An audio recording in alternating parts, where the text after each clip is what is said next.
warahmatullahi wabarakatuh. Alhamdulillahirabbil alamin. Hazihi nasta'in ala umuri dunya waddin. Wassalatu wassalamu ala asrofil anbiya'i wal mursalin wa ala alihi wa ashabihi rasulillahi ajma'in. Pertama dan utama sekali, marilah kita panjatkan puji beserta syukur kehadirat Allah Subhanahu wa taala yang mana Ia telah memberikan kesempatan kepada kita sehingga kita masih bisa melaksanakan pembelajaran daring ini. Salawat berangkaikan salam tidak bosan-bosannya kita hadiahkan ke arwah junjungan Nabi besar kita, yakni Nabi Muhammad sallallahu alaihi wasallam. Yang terhormat Bapak dosen pengampu mata kuliah Sejarah Peradaban Islam dan teman-teman sekalian.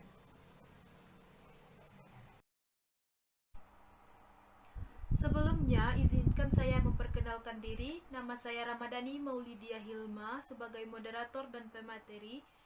Kemudian rekan saya, Resma Ali Aulia Rahmah sebagai pemateri dan juga Rifki Fadilah sebagai pemateri. Baiklah, pada kesempatan ini kami akan membahas mengenai peradaban Islam di Andalusia, yang mana pembahasannya ialah sejarah masuknya Islam ke Andalusia, perkembangan Islam di Andalusia, kemajuan peradaban Islam di Andalusia, serta kemunduran dan kehancuran kekuasaan Islam di Andalusia. Baiklah, untuk yang pertama, materi akan disampaikan oleh rekan saya yaitu Rifki Fadilah. Kepada Rifki Fadilah dipersilahkan.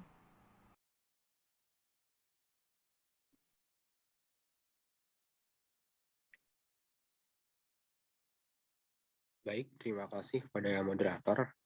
Sekarang saya akan membacakan materi tentang sejarah masuknya Islam ke Andalusia. Umat Islam sebelum menaklukkan Andalusia terlebih dahulu menduduki Afrika Utara dan berhasil menjadikannya sebagai salah satu provinsi di dinasti Umayyah. Menaklukkan Andalusia pertama kali oleh Tarif ibn Malik dengan menyeberangi selat yang memisahkan antara Maroko dengan Eropa. Dia membawa kurang lebih 500 pasukan dengan 4 buah kapal. Dalam penyerbuan ini, kaum muslimin tidak mendapat perlawanan yang berarti. Alhasil, kaum muslimin kembali ke Afrika Utara dengan membawa banyak sekali harta rampasan perang. Pada tahun 711 Masehi, Musa ibn Nusyair mengirim pasukan ke Spanyol berjumlah 7.000 orang yang dikomandoi langsung oleh Tariq ibn Ziyad. Penyerbuan ini selain didorong karena keberhasilan Tarif, waktu lalu juga didorong karena ada perpecahan dalam tubuh kerajaan Visigoth. Dalam penyerbuan ini, umat Islam berhasil menguasai Jabal Tariq, sehingga dengan mudah menguasai kota-kota penting seperti Cordova, Granada, dan ibu kota kerajaan Goths, yaitu Toledo. Setelah berhasil mengalahkan penguasa kerajaan Visigoth, satu persatu kota-kota penting dapat dikuasai umat Islam, seperti Seville, Saragossa, hingga Navarre. Puncaknya, pada awal abad 8 Masehi, umat Islam melakukan penaklukan besar-besaran. Adapun beberapa faktor kemenangan umat Islam. Yang pertama adalah para penguasa Visigoth sangat intoleran. Kemudian yang kedua, penguasa memperlakukan sistem kelas pada rakyat. Yang ketiga, perpecahan politik kerajaan Visigoth.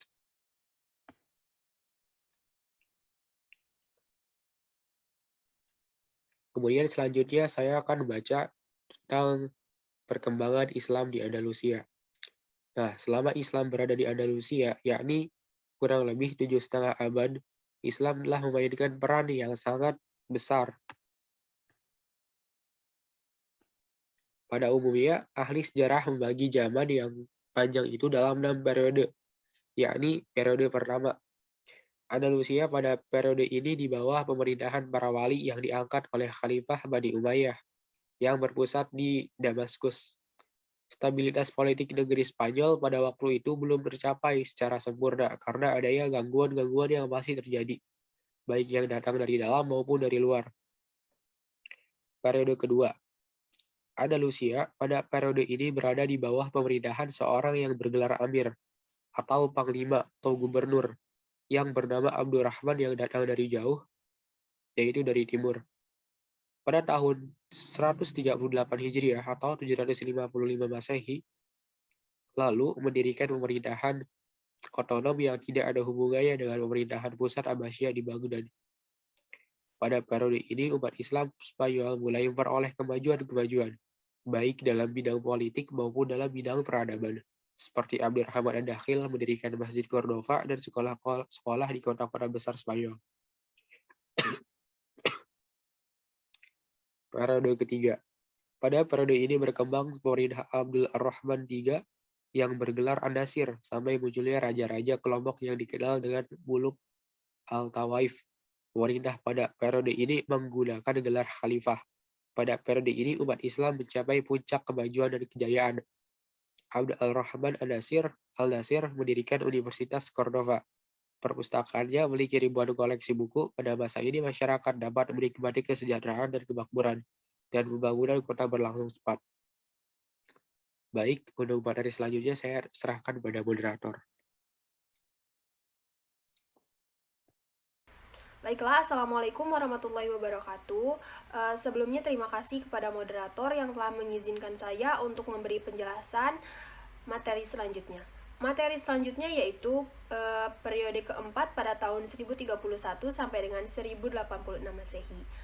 Spanyol pada periode ini terpecah-pecah lebih dari 30 negara kecil di bawah pemerintahan raja-raja golongan atau Al-Mulukut Tawaif, yang artinya dinasti-dinasti kecil. Pada periode ini, umat Islam Spanyol kembali memasuki masa pertikaian intern. Anehnya, kalau terjadi perang saudara, ada di antara pihak-pihak yang bertikai meminta bantuan kepada raja-raja Kristen. Meskipun kehidupan politik tidak stabil, namun kehidupan intelektual terus berkembang. Yang selanjutnya pada periode kelima, pada tahun 1086 sampai dengan 1248 Masehi. Pada periode ini, walau Islam Spanyol masih terpecah dalam beberapa negara, tetapi terdapat satu kekuatan yang dominan, yaitu kekuasaan dinasti Morabitun dan dinasti Muwahhidun. Dinasti Morabitun pada mulanya adalah sebuah gerakan agama yang didirikan oleh Yusuf ibnu Tashfin di Afrika Utara, dan dinasti Muwahhidun didirikan oleh Muhammad ibnu Tumar. Dinasti ini mengalami banyak kemajuan, sehingga kekuatan-kekuatan Kristen dapat dipukul mundur. Akan tetapi, tidak lama setelah itu mengalami keambrukan dari perlawanan tentara Kristen.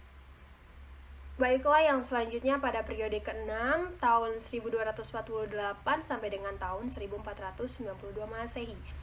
Tinggallah Granada yang masih dalam kekuasaan Islam di bawah pimpinan dinasti Bani Ahmar pada tahun 1232 sampai dengan tahun 1492 Masehi. Peradaban pada periode ini mengalami kemajuan kembali, namun hanya di wilayah.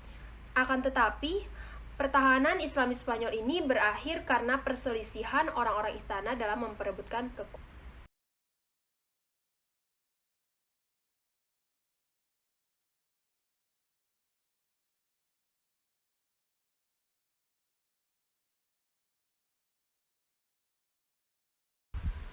Yang selanjutnya yaitu kemajuan peradaban Islam di Andalusia. Puncak kemajuan peradaban Islam di Spanyol berdampak bagi kemajuan peradaban di Eropa. Kemajuan yang muncul dari wilayah ini meliputi kemajuan di bidang intelektual, bangunan, arsitektur, dan bidang keilmuan keagamaan. Yang pertama yaitu kemajuan intelektual. Kemajuan intelektual terbagi menjadi beberapa macam. Yang pertama yaitu filsafat. Tokoh-tokoh filsafat yang lahir pada masa itu antara lain Abu Bakar Muhammad Ibnu As-Saik yang lebih dikenal dengan Ibnu Bajjah. Melalui pemikirannya, Ibnu Bajjah sering mengembangkan berbagai permasalahan yang bersifat etis dan eskatologis. Filosof selanjutnya adalah Abu Bakar Ibnu Tufail. Melalui berbagai karyanya, ia banyak menulis masalah kedokteran, astronomi, dan filsafat. Karya filsafatnya yang terkenal berjudul Hai Ibnu Yaqzan. Yang kedua yaitu sejarah. Dalam bidang sejarah, Spanyol Islam telah melahirkan banyak penulis sejarah terkenal. Di antaranya yaitu Zubair dari Valencia yang menulis sejarah tentang negeri-negeri Muslim di Mediterania serta Sisilia. Yang ketiga yaitu sains.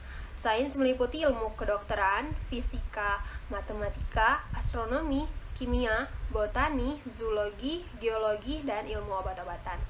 Di antara para ilmuwan yang terkenal dalam bidang ilmu kimia dan astronomi adalah Abbas ibnu Farnas. Ilmuwan yang terkenal dalam bidang botani dan farmasi di Spanyol, bahkan di seluruh dunia Islam, yaitu Abdullah bin Muhammad Al-Baitar yang lahir di Malaga. Yang selanjutnya yaitu bahasa sastra dan musik. Pada masa Islam di Spanyol, banyak yang ahli dan mahir dalam bahasa Arab. Tokoh-tokoh dalam bidang bahasa diantaranya Ibnu Sayyidi, Ibnu Malik yang mengarang Alfiyah atau tata bahasa Arab, Ibnu Huruf, Ibnu Al-Hajj, Abu Ali Al-Isbili, Abu Al-Hasan bin Usfur, dan Abu Hayyan Al-Garnati. Dan selanjutnya dalam bidang musik dan kesenian, indikasi kemajuannya adalah berdirinya sebuah sekolah musik yang didirikan oleh Al-Hasan di Cordova. Baiklah teman-teman, sekian materi yang dapat saya sampaikan. Selanjutnya saya kembalikan kepada moderator. Terima kasih. Baiklah, selanjutnya untuk kemajuan peradaban Islam di Andalusia, bagian kemajuan intelektual yaitu ilmu fikih. Dalam bidang fikih, Spanyol Islam dikenal sebagai penganut mazhab Maliki. Yang memperkenalkan mazhab ini di sana adalah Ziyad ibnu Abdurrahman. Perkembangan selanjutnya ditentukan oleh Ibnu Yahya menjadi qadi atau hakim pada masa Hisham ibnu Abdul Ar-Rahman. Ahli-ahli fikih lainnya diantaranya adalah Abu Bakar ibnu Al-Qudiyah, Munzir ibnu Sa'id Al-Baluti, dan Ibnu Hazm yang terkenal. Kemudian kemajuan bidang arsitektur dan bangunan. Kemegahan bangunan fisik Islam Spanyol sangat maju dan mendapat perhatian umat dan penguasa. Umumnya bangunan-bangunan di Andalusia memiliki nilai arsitektur yang tinggi. Pembangunan fisik yang paling menonjol adalah pembangunan gedung-gedung seperti pembangunan kota, istana, masjid, pemukiman, dan taman-taman. Di antara perkembangan yang megah adalah Masjid Cordova, Kota Al-Zahra, Istana Ja'fariyah di Saragossa, Tembok Toledo, Istana Al-Ma'mun, Masjid Seville, dan Istana Al-Hamra di Granada. Baiklah, selanjutnya ialah kemunduran dan kehancuran kekuasaan Islam di Andalusia. Dalam masa kekuasaan Islam di Spanyol yang begitu lama, tentu memberikan catatan besar dan dalam mengembangkan dan memberikan sumbangan yang sangat berharga bagi peradaban dunia. Namun, sejarah panjang yang telah diukir kaum muslim menuai kemunduran dan kehancuran. Adapun menurut Badri Yatim, kemunduran dan kehancuran ini disebabkan oleh beberapa faktor, antara lain A. Konflik Islam dengan Kristen. Keadaan ini berawal dari kurang maksimalnya para penguasa muslim di Andalusia dalam melakukan proses islamisasi. Hal ini mulai terlihat ketika masa kekuasaan setelah Al-Hakam II yang dinilai tidak secakap dari khalifah sebelumnya. Bagi para penguasa hanya mewajibkan membayar upeti saja. Mereka membiarkan umat Kristen menganut agamanya dan menjalankan hukum adat dan tradisi Kristen, asal tidak ada perlawanan. B. Tidak adanya ideologi pemersatu. Hal ini terjadi hingga abad ke-10 atas perlakuan para penguasa muslim sebagaimana politik yang dijalankan Bani Umayyah terhadap para mukallaf yang berasal dari umat setempat. Mereka diperlakukan tidak sama seperti tempat-tempat daerah taklukan Islam lainnya. C. Kesulitan ekonomi. Dalam catatan sejarah, pada paruh kedua masa Islam di Andalusia, para penguasa begitu aktif mengembangkan ilmu pengetahuan dan peradaban Islam, sehingga mengabaikan pengembangan perekonomian. D. Tidak jelasnya sistem peralihan kekuasaan. E. Keterpencilan. Spanyol Islam seperti negeri terpencil dari dunia Islam yang lain, dan selalu berjuang sendirian, tanpa mendapatkan bantuan kecuali dari Afrika Utara. Oleh karena itu, tidak ada kekuasaan alternatif yang mampu membendung kebangkitan Kristen di sana. Baiklah, mungkin sekian dari saya. Assalamualaikum warahmatullahi wabarakatuh.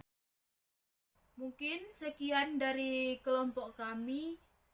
Apabila ada kesalahan, mohon maaf. Assalamualaikum warahmatullahi wabarakatuh.